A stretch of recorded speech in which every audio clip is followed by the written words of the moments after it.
vou apresentar para vocês um convidado especial. Vou chamar aqui ao palco Jeffrey Hogue. Ele é Chief Sustainability Officer da CIA Global. Ele vai contar um pouco para a gente esse processo de transformação, como ele também está acontecendo nas grandes cadeias de moda de varejo. Jeffrey? Okay, great. Thank you. Welcome. Great. Thank you. Thank you. Thanks for having me here today. I'm really happy to be part of this project. I think it's not very often that I actually get to sit in a room with such a diverse crowd. I think that some of you are designers, some of you are buyers. I think that in the spirit of the Estufa project, I would really like to learn from you during this day, and hopefully we'll have a very interactive discussion today. So the title of my presentation is Mainstreaming Sustainability. It's a family-run company. We are mainly in Europe, Brazil, Mexico, and China. The Brazilian retail market is, I think, 278 stores. And if you look at the statistics here, it's quite interesting that Brazil has half of what 20 countries have in terms of visitors to the stores every day. So Brazil is a very important country for CNA. And we are planning a lot of really interesting and exciting things here in terms of sustainability.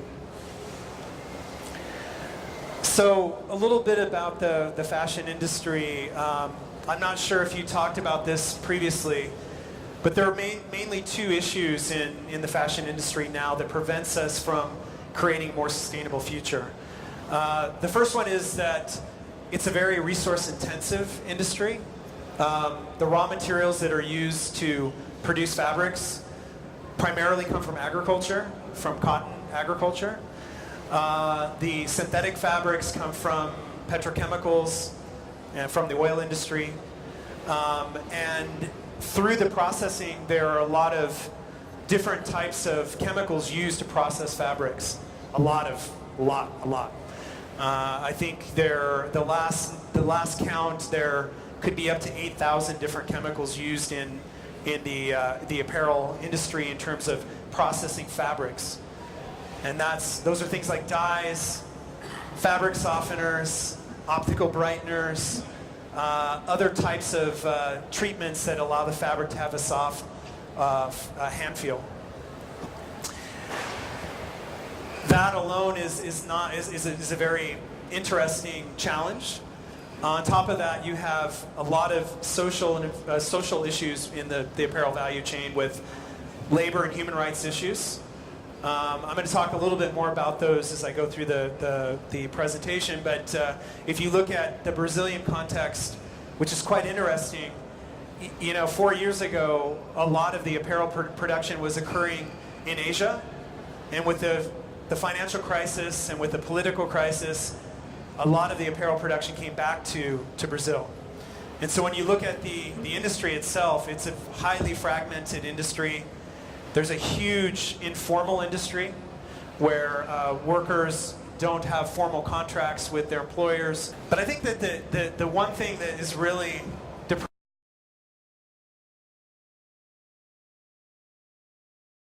of clothing in the developed world is actually reused or recycled. 70% of goes to landfill.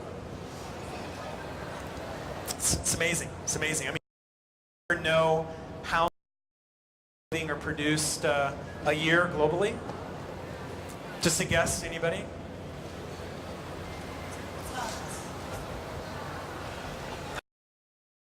Tons. That combined with the fact that the developing world is adopting Western or developed world consumption habits. So if you look at the U.S. consumer consumes about 50 pieces per year. The Brazilian consumer consumes about 14 pieces per year on average. The problem with this statistic is that if the developing world adopts developed world consumption patterns, we have a big problem. This number, this 100 billion garments goes up dramatically over time. So that's an issue. And then I just mentioned this here, that the items per person is actually increasing. This is increasing with affluence and with, mainly through affluence and in the developing world. As I mentioned before, in the US there's 50 garments per year. In Brazil, 10 years ago, it was 8 garments per year. 8 to 14 in 10 years. It's a pretty good increase. And then the last point here is that the global fashion brands are actually increasing their collections at a very rapid rate within the retail environment. So you have a scenario where there used to be 2 seasons, now there's 4 seasons. And within those 4 seasons, there are in-season buying. So maybe every 2 weeks, you have a new collection coming into a store. And what that causes is the increase of the need for fast turnaround. And there are a lot of consequences associated with requiring garments to be produced in a very quick fashion. Those of you that understand how garments are produced, you realize it's a very low-tech industry. People have to sit behind sewing machines or cut fabric and cut patterns and sit behind sewing machines to assemble these garments. So speeding it up often isn't a better scenario for the workers. The way that I've constructed the remainder of this discussion is really around these 3 areas. So sustainable products, sustainable supply, and sustainable lives. And it's not meant to be an exhaustive solution set. I think I wanted to highlight a couple of areas where there are solutions that currently exist. There is movement within brands to improve conditions in these areas.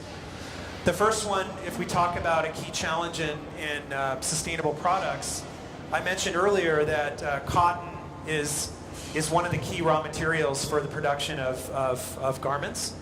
If you look at the major value retailers on High Street in São Paulo, you will find that most of them have collections that consist of 50 to 60% cotton. So their collections, I think in our stores, were about 59%. So 59% of what you see on the racks, on the shelves, on the tables are made of cotton, either pure cotton or cotton blends. I mentioned to you before, a value retailer like C&A might produce 500 million garments per year. And if you consider that 59% of those garments are coming from the cotton value chain, there's a lot of farmers involved in this chain. Part of the issue with cotton, conventional cotton production, is that it uses a lot of water. You can see here up to 7,000 liters per kilogram of lint, which is quite a lot. It also uses a lot of synthetic fertilizers and hazardous chemicals for pest control. And so when you add that up, you have a very, very impactful agricultural crop. Much more impactful than many of the vegetable crops that we eat. And it's a big problem. We've already had a couple of very, I would say, impactful situations occurring across the globe. The first one is the Aral Sea. How many of you know about the Aral Sea? So the Aral Sea is a very large inland sea in Uzbekistan. And within about a 10-year time period, the entire sea, I don't know how big it was, but the entire sea disappeared. And it was mainly from cotton agriculture. So if you look at satellite images, you see this beautiful large sea, and after 10 years, there's a tiny little blue dot in the middle of this, in this large sea. Also associated with that, and I think you find this in a lot of smallholder farmer situations, you could have families that are working on their own farms with their children actually not going to school but actually working on the farm. So there is a potential in some cases that in the smallholder scenario that children might be on the farm when they should be at school. So when we talk about solutions, I think that the woman's name was Flavia that was here before, yeah. So she was talking about the production of garments in a very sustainable way using the best materials. If you take the conventional scenario with all of these chemicals and all of these pesticides and the fertilizers and the GMOs and the water use, it's not a very pretty picture. There is a solution, however. Organic cotton is one of the solutions that we employ. CNA is the largest volume producer or volume buyer of organic cotton on the planet. We buy more organic cotton than any other brand. It's about 160 million pieces per year are organic cotton pieces, 100% organic cotton. And through the procurement of organic cotton, we see some very staggering impact reductions as a result of that. Organic cotton uses 90% less water, 0 pesticides, 0 fertilizers or synthetic fertilizers, no GMOs. You probably can't read this here, but some of the statistics for 1 year of buying are saving 133 billion liters of water through our procurement of 155 million pieces or production of 155 million pieces of organic cotton garments. That equates to 53,000 Olympic swimming pools of water. Of course, no fertilizers, no pesticides. I think that the really strong benefit, though, of this is that the farmers actually don't have to pay for a lot of these inputs. So in the conventional cotton world, you buy genetically modified seeds that you have to utilize a lot of pesticides and fertilizers for them to create the yields that make it financially viable for a farmer to grow conventional cotton. When you take away all of the seeds, the genetically modified seeds, you take away the pesticides and the synthetic fertilizers, you reduce the cost basis for the farmer, so they don't have to pay for these inputs. A lot of times they take loans at the beginning of the growing season to pay for these, and then at the end of the season they might recover back some of that money or not, depending on the cotton prices. You remove them from the large seed producers and large chemical producers so that they can utilize their own resources on their farms to do fertilization and to repel pests. They use a lot of cow dung and cow urine. They use a lot of chilies and garlic and ginger for pest repellent. And it reduces the amount of money that they have to spend to actually grow their crop. The second benefit of this is that they have healthier livelihoods. Their families are not exposed to pesticides and chemicals every day. Their communities are not exposed to pesticides and chemicals every day. So there's a very strong benefit. When we talk to farmers, they say that when they were growing a conventional cotton crop, they had headaches, they had a lot of problems, health problems, a lot of issues, which also has a cost to it. And after switching to organic farming, they don't experience these types of things anymore. So it's a really strong benefit there as well. There's another thing I want to talk about, which is BCI cotton, Better Cotton Initiative cotton. Brazil is actually the world's largest producer of better cotton. However, no brands buy it in this country. 0. CNA is the only brand that's buying it in this country. So in this country, we actually have a better scenario for cotton. And one of the things that would be very interesting is how do we get these types of very good practices actually worked into the buying and sourcing practices of other brands within Brazil? It's an interesting question, but something to think about, because we're sitting in the country with the most sustainable cotton produced on the planet. I don't know if you knew that, but it's very, very interesting. Another challenge, and I talked about this earlier, that 30% of clothing is actually recycled or reused, and we're only talking about the developed world. If you look at Germany, their collection rates are around 74%. Reuse, which means that they sell the clothing, the clean and usable garments for other people to wear. Normally they're sent to Asian countries or African countries for reuse. And of that, only 24% is recycled. And when we talk about recycling, we're not always assuming that we're producing new fabric, new good fabric that can be used to produce this shirt. We're talking about downcycling, which means that a lot of the clothing is actually shredded up and used for insulation in the automotive industry.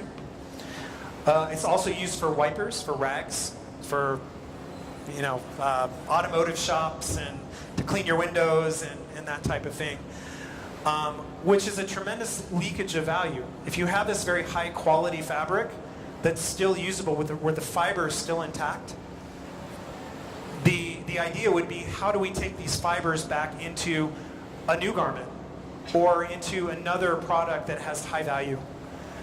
And that's an important challenge to mention, because the technologies that currently exist to do this are not scaled enough to deal with the entire clothing waste issue.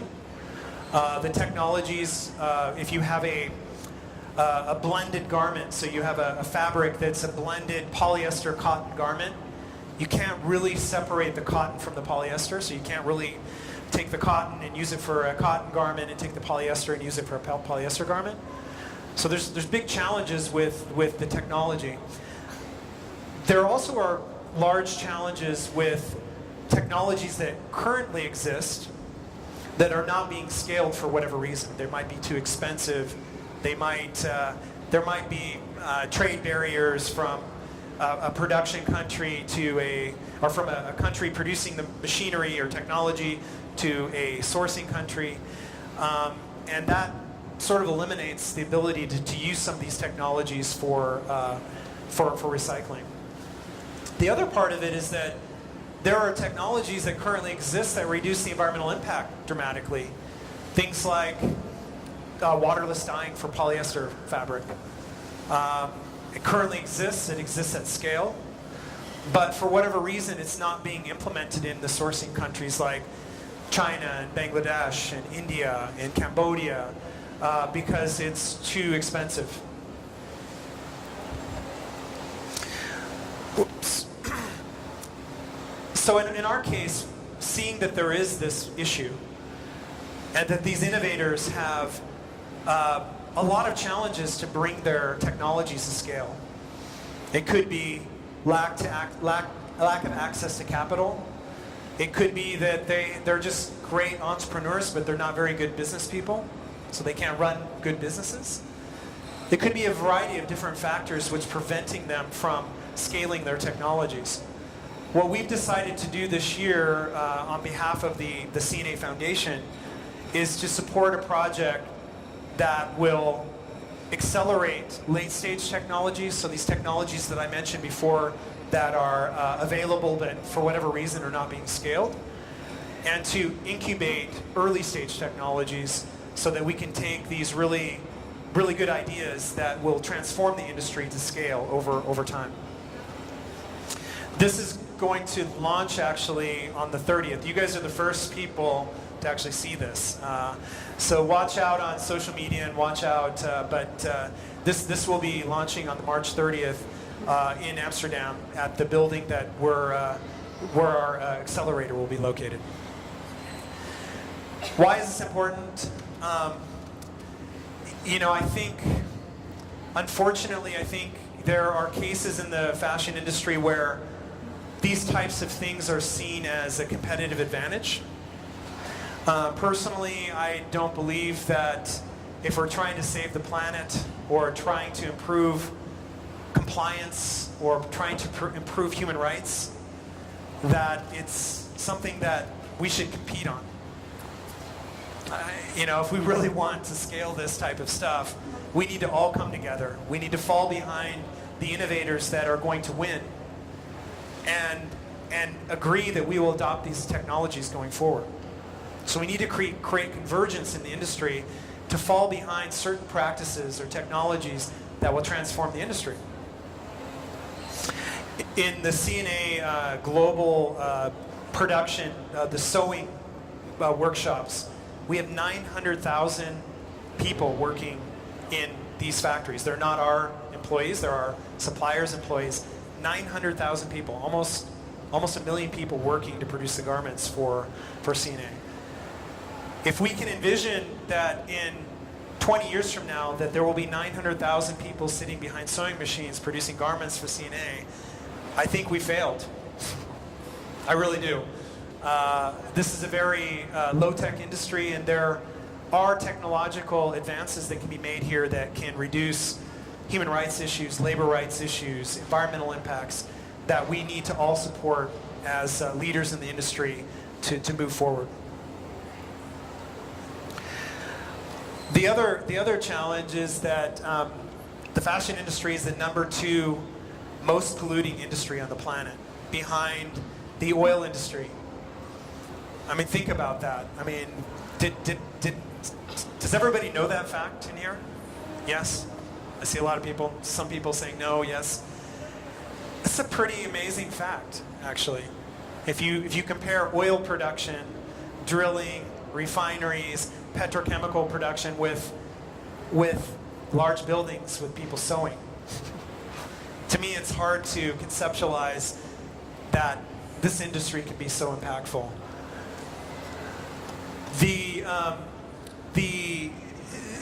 I mentioned before that there are a lot of chemicals used in this industry. There are a lot of climate impacts. If you look at this graphic here, I don't know if you can see this, but if you look at this graphic here of our supply chain, most of our impacts are in raw materials and fabric production. So raw materials would be agricultural inputs and petrochemical inputs for the production of polyester, for instance. Fabric production would be the weaving, the spinning of the yarn and the weaving of the fabric and the treatment of the fabric. So the dyeing of the fabric softeners. I see some people wearing like bleach denim. Your jeans, maybe you created them yourselves, but the ones that you didn't create use a lot of bleaches and potassium permanganate to oxidize the indigo. There are a lot of chemicals, and the chemical inputs are where the climate impacts come from. And then you'll see up here on the top, we have consumer use, and this is mainly through laundering, so washing clothes, and mainly through washing clothes. These jeans that I'm wearing today, I haven't washed for a year. I think the last time, I've never washed these jeans actually, never. 1 year ago, I bought them. You don't need to wash your jeans. They smell okay. You just put them in the freezer overnight, it's fine. So what's needed here? I think, as I mentioned before, we have all these divergent paths. And we're trying to choose technologies and approaches that are different from other brands to create a competitive advantage. There is some convergence that's occurring in this area to address these issues. The first one is, and I don't know if you guys are aware of these, but the first one is something called zero discharge of hazardous chemicals. It's a consortium of 22 brands, 22 of the major international brands, including the sportswear brands. So you have CNA, H&M, Inditex, Nike, all Adidas, Puma, Benetton. You have all these different brands involved in it. And the idea is to develop standards that can be applied in a consistent way across the production of fabric. So what are the chemicals that we want? What are the chemicals that we don't want? And how are we going to assess and determine that these chemicals are not used in the production processes? So that's what that group is about. The other one is the Sustainable Apparel Coalition. I think probably all of you should know about this. This is a group of 1/3 of the brands on the planet are involved in this. And essentially what they're trying to do is to develop one standard for assessing social and environmental compliance in the supply chain. I'll tell you a really interesting story. You have a large factory in China, an integrated factory. What I mean by integrated factory, it would be a factory that produces yarn, spins, dyes, washes, cuts, and sews, with 10,000 people, 10,000 workers. One of these types of factories could have 20 to 30 audits per year. Almost every week per year, there's a brand in this factory auditing the factory. When we come back to this factory the next year, we find the same issues. Why is that? Well, I think number one, auditing is not the panacea. It's not something that is going to change the world. It's needed. But secondly, you see that a lot of brands have different standards by which they measure their supply chain. We have different codes of conduct. When I come to a factory and I'm looking at a fire extinguisher on the wall, it could be mounted at 1.2 meters for CNA, and for another brand, they might require it to be mounted at 1.3 meters. So what it does is it basically confuses all of the factory owners and the entire supply chain on what is expected of them. If the standard is changing every week, it's not a sustainable situation for these suppliers and these factory owners. The other point is that we all use the same factories. I mean, there are very few situations where we have factories that are just dedicated for our production. If we're in a factory, a large factory, you can bet that there might be 5 to 10 other brands in that same factory. So there is an ability to send the same message, or even send one person to that, or 2 people to that factory to do an audit that all brands actually accept, rather than having to come every week, every brand, with their own standards, trying to assess compliance in these factories. And the last one is a more, I think it's more localized to Bangladesh. Bangladesh is a very important producing country not for the Brazilian CNA organization, but for the European CNA organization. We produce a lot in Bangladesh.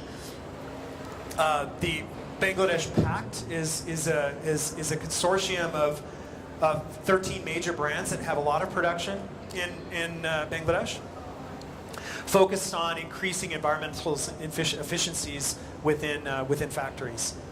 And there's some very interesting results coming out of this right now, mainly from the standpoint that, when you come to one of these factories that are very large, that have dyeing and weaving, you might find that there's no one in the factory that understands the environmental protection requirements.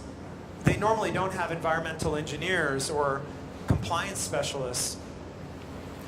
And so what this initiative is trying to do is it's trying to actually bring the know-how to these factories so that they can learn and they can understand how to manage their own processes and how to comply with legislation. Another challenge, and I mentioned this earlier, is that there are persistent social and labor issues in the apparel industry. If we talk about the Brazilian context, and it's important to note that every sourcing country is different in terms of the issues that they have. If you look at Brazil, the issues in Brazil is that there is a very fragmented industry. I mentioned before, an informal industry. Sometimes we see, or we hear about, we don't actually see in our factories, we hear about illegal immigrants coming from Bolivia. And in our experience in this country, there's a lack of fire safety and building safety in a lot of the factories that we're looking at. If you look at the whole industry in general, you have things like excessive working hours. This is an issue that's particularly important in China and Bangladesh, and it's caused by the need of the supplier to want to meet the needs of the retailer and to produce and to make money when they might not have the capacity to do so. So what happens as a result of that is that workers have to work longer than they should. So normally most brands have standards, so they're around 60 hours per week. And you can see, you know, ranges of 60 to 90 hours per week of workers working in factories. Kind of linked to that issue is this issue about overtime.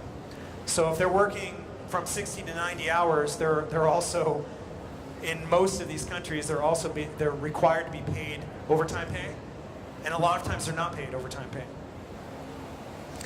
The third point here, undisclosed production, is also linked to the last two.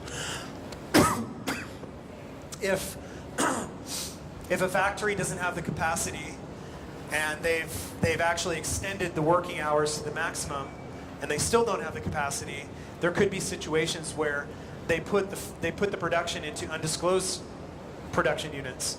These are production units that we haven't audited. We audit every one of our production units. We audit, pre-qualify every one of our production units. And in these cases, the factory owner could make a decision to put it into an unknown production unit where there could be potential that they're not living up to our standards. The fourth one, on building and fire safety, I mentioned that there are some issues in Brazil, mainly around the legal permits for fire licenses, those types of things. Those of you probably remember there was a very tragic incident in Bangladesh about 5 years ago now, where a building collapsed, killing over 1,000 workers.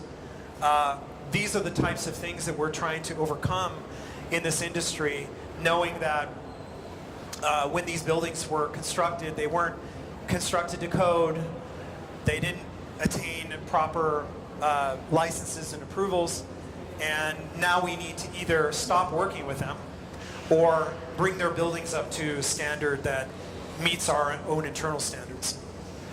And then the last one is freedom of association, which this basically means that do the workers have the ability to organize and to join unions or not?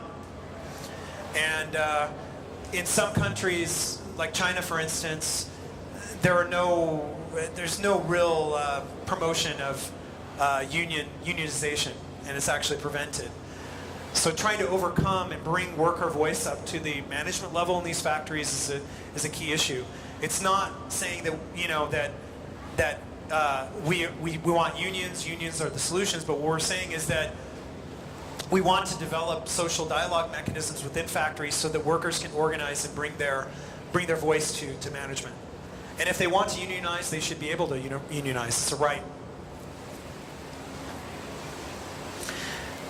And in this case, I think also it's about convergence. It's about convergence. It's about us coming together, having one code of conduct, having one approach, one set of standards, one set of expectations for suppliers. The first one is something called ACT, and it is actually an organization that's bringing together 17 brands to work on living wage. So how do we develop a scenario where workers are actually paid enough money so that they can live? They can send their children to school, they can eat, they can pay for their rent, they can pay for utilities, they can pay for their cell phones. This particular initiative, and it's something that CNA founded with other brands, is looking at things like productivity and worker voice and the ability to collectively bargain as a set of workers with management for higher wages. The next one is something local here, Bivitex. I think most of you know that. I mean, seems like it's in almost every factory. Well, it isn't every factory that we work in, but every factory that we're connected with. This is also something that we were one of the founding partners on. And it was put in place to actually do exactly what I've been saying the whole time, is create one standard that we can assess the performance of the supply chain by. And then the last one, and this is something also related to Bangladesh, is something called the Bangladesh Accord. There are two organizations in Bangladesh right now working on building and fire safety, the Accord and the Alliance. And it basically comprises all the brands that do business in Bangladesh. And the purpose of this organization is to focus on fixing all of these corrective actions that have been found through the auditing processes around building and fire safety. And I think there's 97,000 corrective actions have been found in these factories. CNA Europe uses about 140 factories, and in Bangladesh there can be up to 5,000 to 6,000 factories in Bangladesh producing goods. This initiative is mainly focusing on the factories that brands actually have production in, which don't encompass all these factories. So there's a big question about what happens to the rest of these factories. The ones that are lucky to have brands that are in this initiative are going to get their buildings fixed and the fire safety issues resolved. But there are a lot of other factories that won't be part of this initiative. So there's discussions on how we can take this particular initiative into the other factories. But it's a very tricky scenario. How many of you have ever been to Bangladesh? So you know what I'm talking about.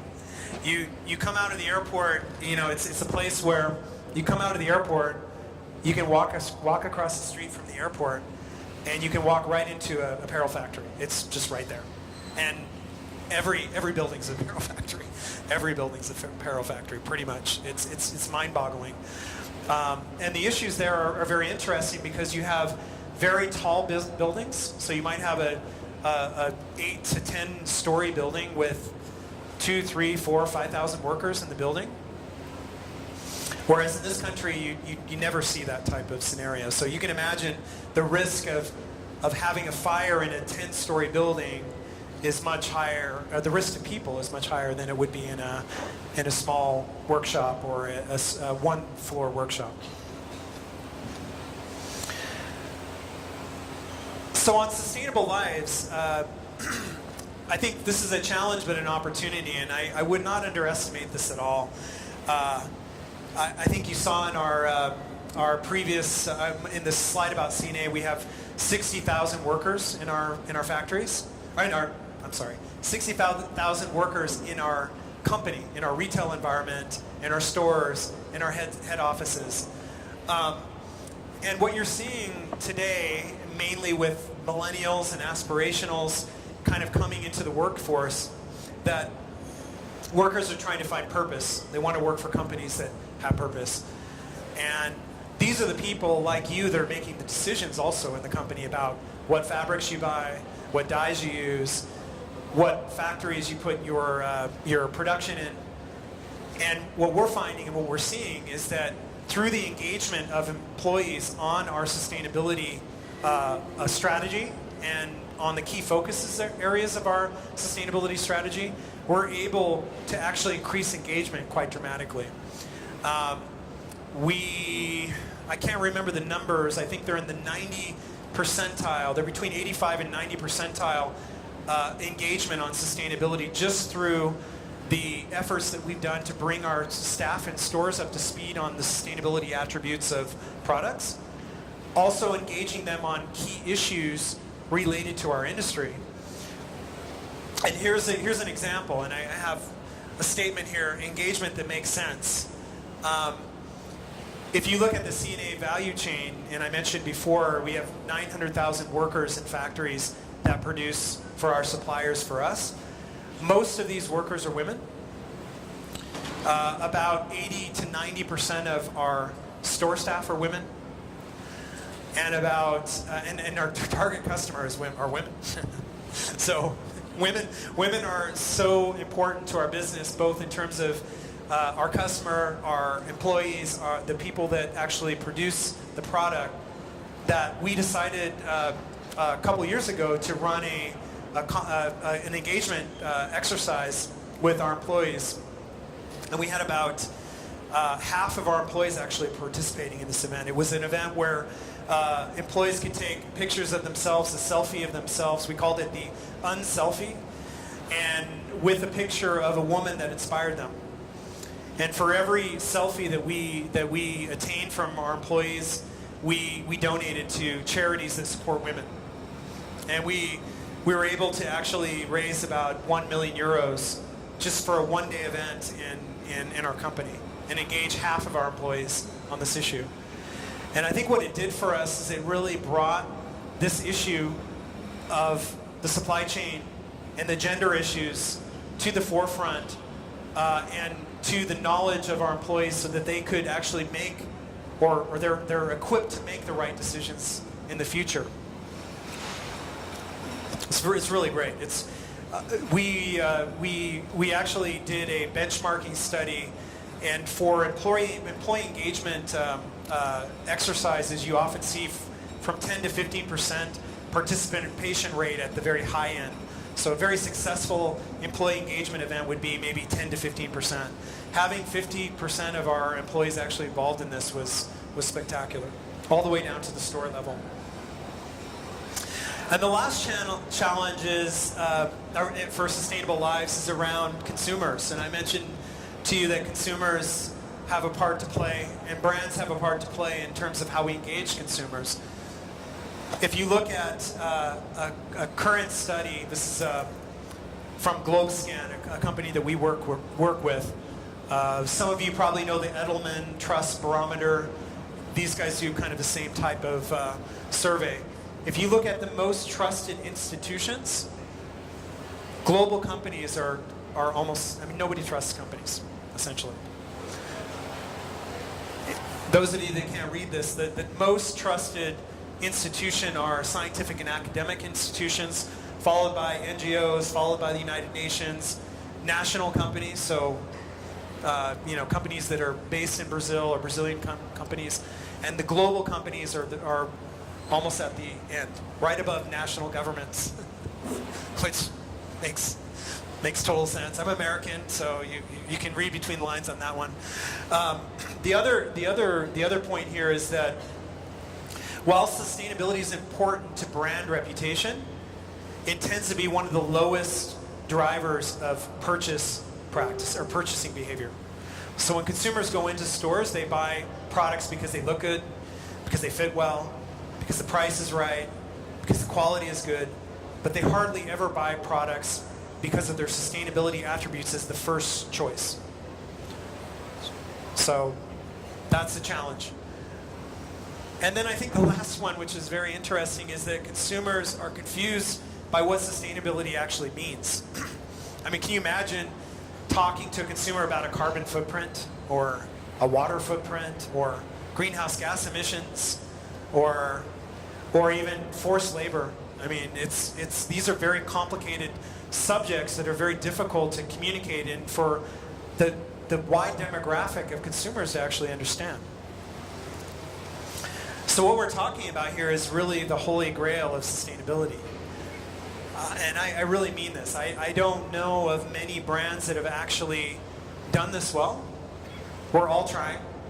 We're all trying to figure out how to connect with consumers. But I think that the main point here is that it's really dependent upon what your brand stands for.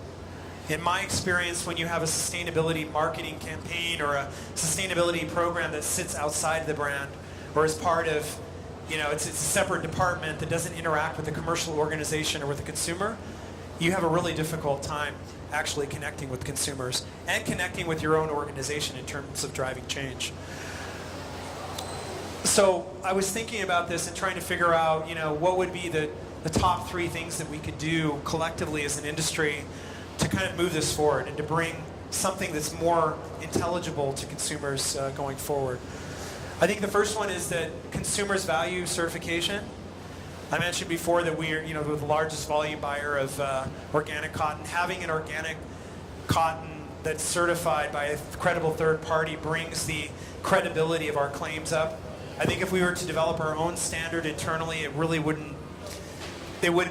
no one would believe it. So having the third party involved is important. And this is something that Flavia talked about, this transparency issue. I think that I heard, I don't speak Portuguese, but I heard that she was talking about being able to take a picture of a label on a piece of clothing, and you can tell the whole story about the clothing.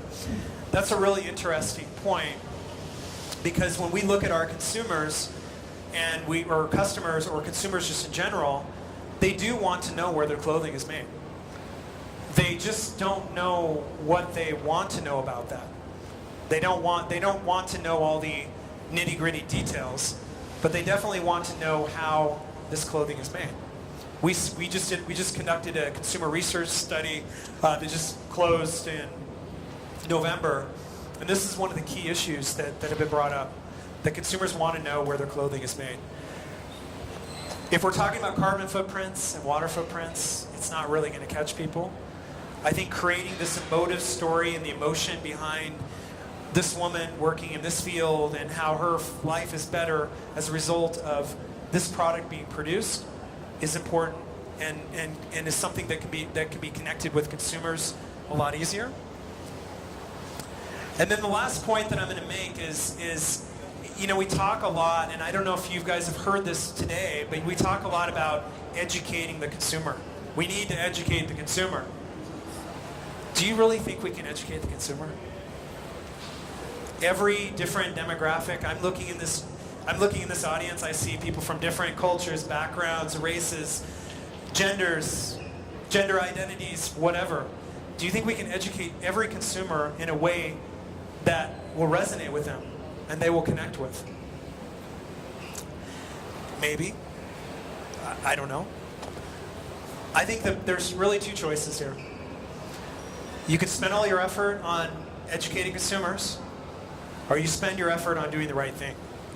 And I think in our case, and I'm not saying this as I'm working from a large corporation, but I'm not saying this as a marketing ploy or play. To be a company that is sourcing 155 million garments that are organic, 100% organic cotton every year, definitely has a commitment to mainstreaming sustainability. What we want to do, knowing that it's very difficult to communicate to consumers, is to make the decision for them.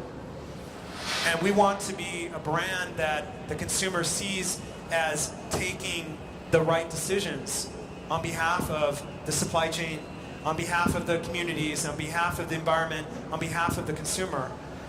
And maybe we can get closer to communicating, but I think I would much rather spend my time doing the right thing than communicating. If I look at the biggest one here, it's environment, right? It'd be interesting on professionals. I think that one I didn't expect. Does anyone that used that one want to say something about that really quick? Professionals? Huh? Respect for professionals. Okay.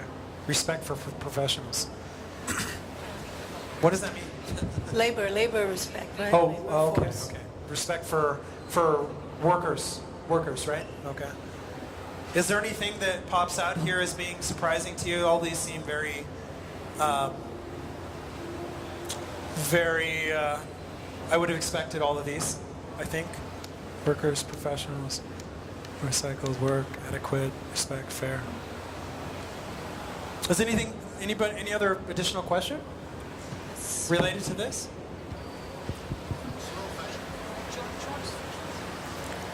No? Well, thank you very much. Oh, there you go.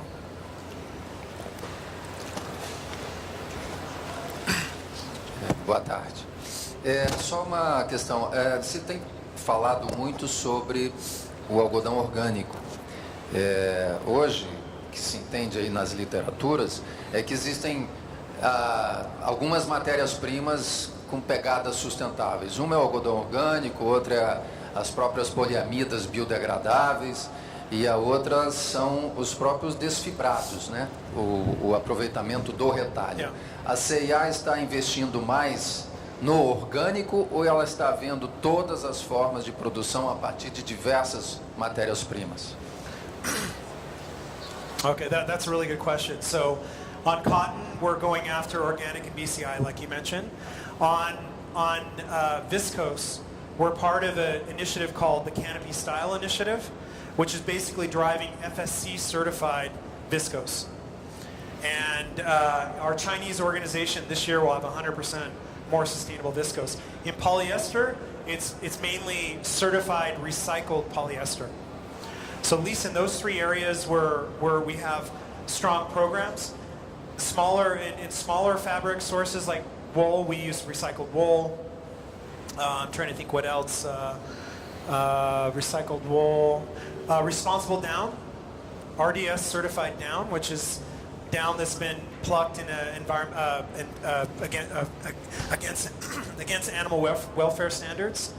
I'm trying to think anything else. No, I think that's pretty much it. Again, we're trying to focus on the fabrics that we have the most volume in first. And as we get through all of those and we have 100% of all of those fabrics, then we'll move to the other ones like elastane and nylon and rayon and the other types of fabrics. Yeah. Por favor. Last one, okay? A C&A identifica as suas roupas com a origem do algodão orgânico? Digo isso independente de certificação. Se eu entrar agora numa loja da C&A aqui perto, eu vou conseguir saber quais são aquelas de origem de algodão orgânico, mesmo não sendo certificado, ou as de origem certificada? Yeah. So there's two methodologies. So we have, so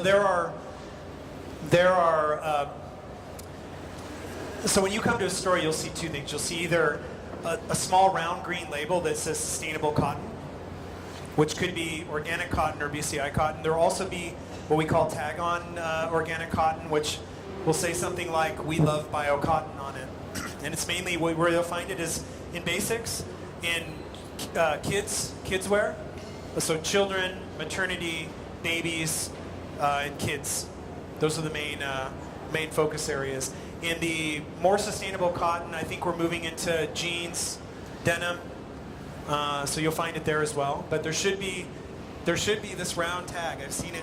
Okay, yes. There should be a round tag that says sustainable cotton, and on the back it talks about what the benefits are.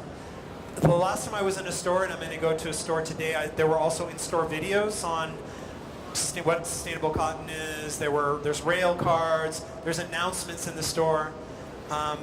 It seems like we're the only retailer that I've seen that's actually doing this in our stores.